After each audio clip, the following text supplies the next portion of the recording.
मी भूपेंद्र सिंग, गुरुद्वारा सिख संत आश्रम सांगली। हिंद की चादर गुरु तेग बहादुर। गुरु तेग बहादुर जी शीख धर्माचे 9वे गुरु। महाराजांचे जन्म 1621 ला झाले। 1633 मध्ये महाराजांचे लग्न झाले।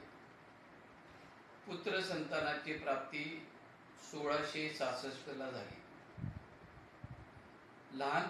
लहानपणापासूनच महाराज हे शांत स्वभावाने शांत असल्या कारणाने आणि धर्माची लगन असल्याने महाराज लहानपणापासूनच धार्मिक विचाराचे होते। पंजाबमध्ये बकाला ह्या गावी एका चौकटीत एका बोहरीत महाराजांनी 28 वर्ष 9 महिने आणि 13 दिवस नामस्मरण केले। हे महाराजांचे सगळ्यात मोठे वैशिष्ट्य होते।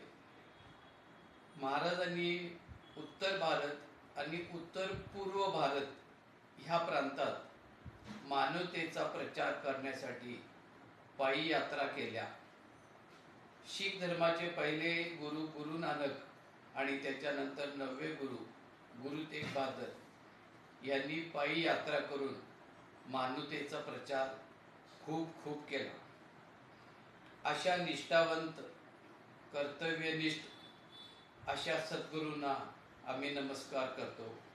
वाहेगुरु जी का खालसा, वाहेगुरु जी की फतेह।